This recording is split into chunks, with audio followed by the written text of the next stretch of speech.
Good morning. Welcome to the Premium Public Video Forecast discussion. Of course, I'm your meteorologist, Stephen D. Martino, CDM number 9. Why do I mention CDM, Certified Digital Meteorologist? Well, as you can see, we're looking at the tropics here, and there's a lot of very interesting social media posts about a potential tropical low pressure system. And this is where a certified digital meteorologist is going to shine, because we're going to talk about reality and not a lot of fear posting. Okay. We're going to talk about what is actually going on out here and not just use the 200 plus hour GFS. So that is the focus for today, and a couple of other things. As you know, if you're interested in more technical details, definitely check out the premium consulting membership, only $15 a month, because, that's how we fund everything we're doing here since 2007. And also, just wanted to give you a little bit of excitement, a little bit of hope.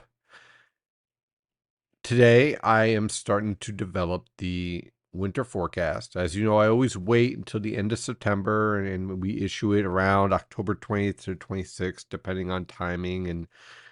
And this is a time period where we start looking at all sorts of factors: snow growth, development of the stratosphere, evolution of the various tropical forcing mechanisms. So we're going to be starting to put all that together. We've been talking about it for the past couple of weeks on the live chat, but now we're really starting to dig in and dive in and really try to figure out what to expect, or at least get a ballpark idea of what to expect going forward for the winter.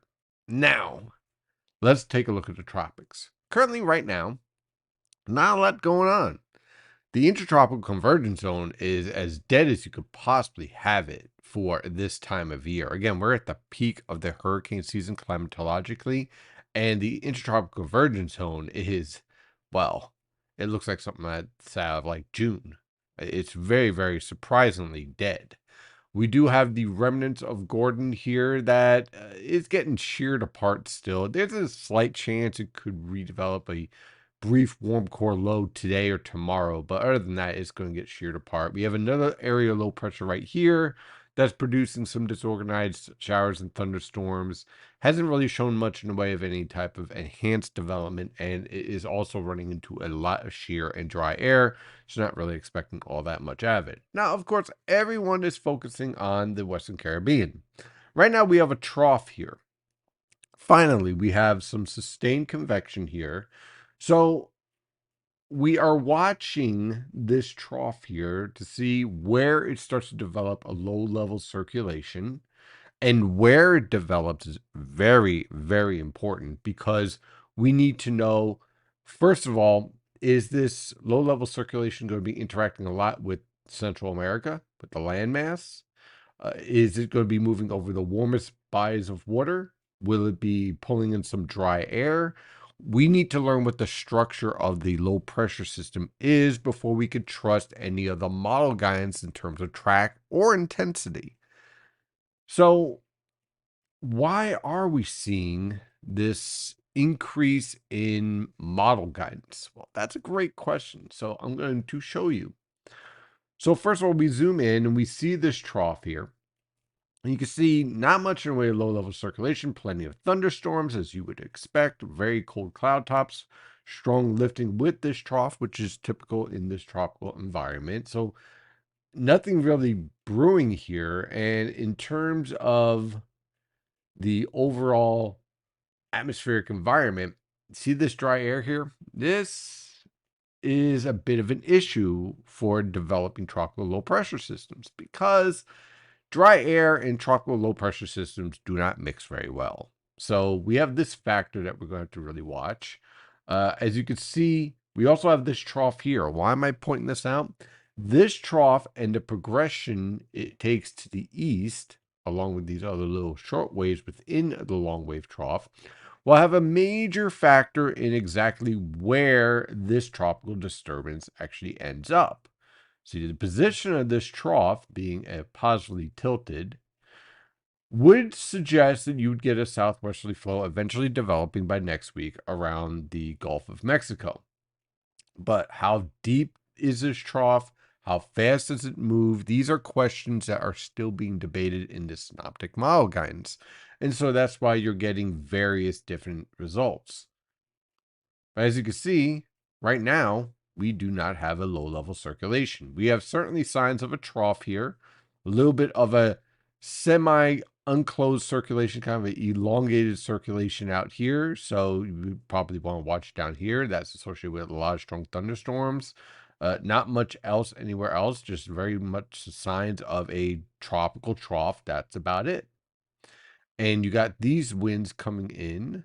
Let's see if we have any type of strong vertical wind shear in place here in this environment. And you can see we have some stronger winds at 850 millibars. This is important because as you go up higher in the atmosphere, well, what this could do is cause a displacement in the orientation and the structure of the low level circulation. Why is that so important? Well, in extratropical low pressure systems, when a storm is vertically stacked, it weakens. Okay. But in warm core low pressure systems, the nature and the orientation of the circulations from the surface up to the mid levels is very important because you want them vertically stacked to continue the transport of latent heat from the surface up into the upper levels, and then you get your outflow. If that structure is slanted one way or the other, that whole process is impeded. And so your tropical low pressure system has a more difficult time of developing. Again, this is something we don't know yet. It could be vertically stacked and perfectly formed, or it could be a sheared mess. We don't know yet. So we have to keep an eye on that. But the reason why the model guidance is so hyped on this potential development is because of the MJO. The Madden-Julian oscillation is basically a way for us to track where the strongest lifting is going to be in the atmosphere from a tropical standpoint, okay? So when the MJO this time of year is moving from phase 6 to 7, that usually focuses a lot of your strong lifting towards the Caribbean Sea and the Gulf of Mexico. Okay. And we haven't seen this evolution in quite some time. In fact, we've had a lot of suppression from the MJO, which is why one of the reasons why our hurricane season has been far less active, significantly less active than what we have been expecting. So, as always, you try to forecast, but the atmosphere, and this is why I love meteorology, because every day you're going to learn something new. And boy, did we learn something new this season with the tropical forecast for the season. So, right now, the MJO is in phase 6. It's moving towards phase 7. But there's been slight changes here in the guidance where it was a little bit stronger in phase 7. Now it's suggesting a little bit weaker signal here. The GFS guidance here and the CFS guidance is taking the MJO quickly through phase 7 and phase 8 and 1, which is still, somewhat favorable, but it doesn't show the same strong signal of lifting where we had a really strong signal. Now it's kind of backing off a little bit, trending more towards a neutral state. You can see the European guidance moving into what we call the circle of death. This is where you have a neutral state in the MJO wave. So this kind of catches my eye here saying, maybe we might be overstating this a little bit. But overall, this is why we're seeing the model guidance react. Because, okay, we finally have favorable conditions, a lot of warm water in the Western Caribbean and the Gulf of Mexico. Let's have a spin up tropical low. Okay, now remember, with these models, you have what's called convective feedback error. So it creates a lot of funky looking tropical low pressure systems. So you really want to be careful and not talk about intensity or track, really. What you want to do is look at the overall theme here. And the overall theme here, and this is the ensembles, this is a combination of all the model solutions, right? And this is from weathermodels.com. It's a paid site, so but great source for information.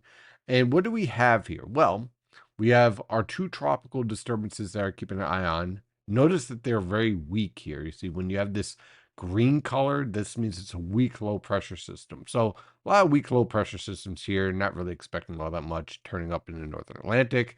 You have a tropical wave that's expected over the next 10 days. It could develop into a tropical low pressure system. Now we go towards the Caribbean. Well, we have a lot of solutions, and there's a pretty healthy spread in what to expect. Yes, there is some indications of possibly a strong storm lifting up through the central and eastern Gulf of Mexico that we certainly should be keeping an eye on. But also notice there's just as much spread towards barely anything developing here and then heading into the Yucatan Peninsula and then remaining weak, heading into Mexico, which would be significant rainfall here and still flooding, still a situation to monitor. But we also have a lot of signals where it just barely forms and heads into the Yucatan Peninsula. I bet you didn't see those solutions, right? You probably just saw the monster storm lifting up towards the Florida Panhandle, and everyone get worried. Well, there's also a lot of solutions where we have nothing. So my point this morning for you is to do the same thing you've been doing all season. Make sure you have all your supplies, know where you're going to go if you have to evacuate, and that's it. We have several days to go before we actually get anything actually formed. And then once we actually get a warm core low formed, then we can really start to dive in and nitpick some of these models and where the troughs are located and how that's going to influence the track and whether or not we have any dry air to be concerned about. Like when we monitor this, like, okay, let's say the low forms here. Well, now it's interacting with a lot of Central America, so that's going to impede the circulation. And oh, look, there's that dry air that's going to be causing some issues as well. Well, now we can put all that into a model and accurately forecast for it because now we know what the true environment is. Or maybe the low forms out here, plenty of moisture, plenty of warm Atlantic, should I say, Caribbean waters to work with. And maybe because it starts to develop rapidly, it limits the intrusion of the dry air here. And we start to see a real fast moving, developing low pressure system. But we don't know that yet. And so it's irresponsible to share anything other than, well, the facts. Talking about the facts, let's go closer to home and notice right now we have beautiful weather conditions out there. Winds are coming in from the northeast around 5 to 10 miles per hour. We are watching coastal flooding because we are dealing with an astronomical high tide. And with these persistent winds coming in from the northeast, some locations are seeing minor to moderate coastal flooding, about 1 to 3 feet above normal. Temperatures range from the upper 50s to lower 60s over the northern interior, mid to upper 60s in your suburbs, upper 60s to lower 70s in your urban areas. Our radar shows not much. Bulk of your rainfall is over here towards the Cape, and you have a few isolated showers around the coastal waters. Not much going on around our neck of the woods. And that's generally going to be the theme with this low pressure system sitting out here. You're going to continue on this northeasterly flow, and you're going to continue on with these clouds rotating in, but not much in the way of precipitation. And take a look at the upper level winds closer to home. And you can see that upper level low. This is at 500 millibars kind of hanging around Cape Cod, sending moisture into portions of southern New England. We're kind of on the back end of this upper level low. And when you're on the back end of this upper level low in this position, you get a lot of convergence and confluence setting up here. And so what happens is that you get a mix of clouds and maybe an isolated shower on the coast, but that's about it. And you see this feature out here? Well, this is just going to kick this right out by the time we get to Sunday. setting up beautiful weather conditions really for most of this weekend. So when we take a look at our visible satellite picture as the sun is rising, yeah, a mix of sun and clouds on the coast, but as you go further inland, more sunshine than anything else. Overall, not too bad at all for today. Again, you're going to have to watch out for that isolated shower, especially if you're going to a Mets Phillies game, maybe a passing shower. No real delays, though. There's going to be a very light rainfall if we get anything at all. So overall, not too bad for a fall weekend. Taking a look at the model guidance here, this is 700 millibar uh, vertical velocity. And what I like to use this for is just to see, okay, is there any rising air that's going to support maybe a pop-up shower? And today, very, very marginal. Again, can't rule out an isolated shower. Tomorrow, again, there's a little bit more focus here over central and eastern Pennsylvania, a little bit on Jersey Shore. So, yeah, maybe an isolated shower pops up on Saturday evening. And then Sunday, you see this ridge axis here? This is going to support beautiful weather conditions. And that continues on into Monday. See here at 700 millibars, this is the relative humidity. And you can see very clearly here for today and tomorrow, variable cloud cover, broken scattered cloud cover, not too bad at all. And then look at this on Sunday. Look at that dry air just invade for Sunday evening into Monday. Plenty of clear skies are expected. And then moving forward beyond this point, really for the start of the week, not much really going on. We have a little weak trough at the surface. So again, I kept the isolated shower. I left it as an isolated shower just for the immediate coast. And then as we move towards the middle of next week, we have a polar trough with more of an influence from the Pacific more than from Canada. So this is a polar modified Pacific air mass coming into the region on Wednesday with showers, and it drives right out. And again, not really expecting all that much in the way of any type of heavy precipitation out of that, just your traditional cold front. So for today, sky cloud cover and isolated showers possible. Highs in the upper 70s to lower 80s throughout the region. For tonight into tomorrow morning, look for sky cloud cover with low temperatures in the mid to upper 50s over the interior, upper 50s to lower 60s along the coast.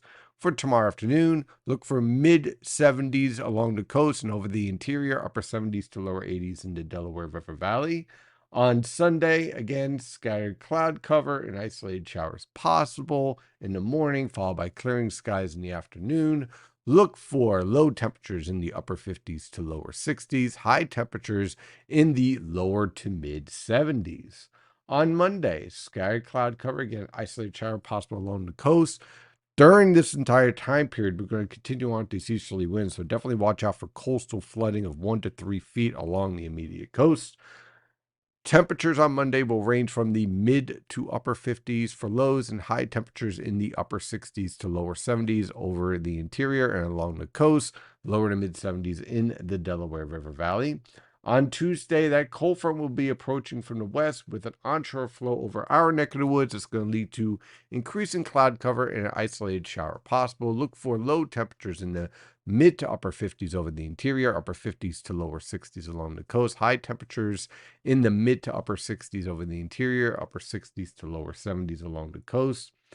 On Wednesday, the cold front moves through with scattered showers. Look for low temperatures in the mid to upper 50s over the interior, lower to mid 60s along the coast. High temperatures in the mid to upper 60s throughout the region. And that's because of the onshore flow plus the cold front producing cloudy skies and a threat for showers. On Thursday, the cold front clears out, but we have a low pressure hanging to our north. So it's going to lead to variable cloud cover and a few isolated showers here and there. Look for more widely skies as you move towards the interior. Look for low temperatures in the mid to upper 50s over the interior, lower to mid 60s along the coast. High temperatures in the mid to upper 60s over the interior, lower to mid 70s along the coast. And on Friday, we have an upper level trough hanging to the west of us, leading to scattered cloud cover and a few isolated showers.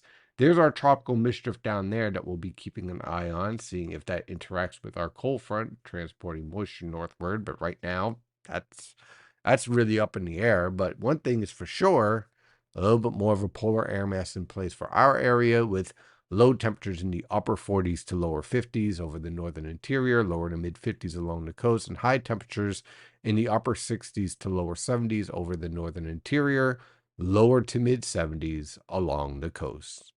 That is your premium public video forecast discussion for today. Have a wonderful day, and as always, stay safe out there.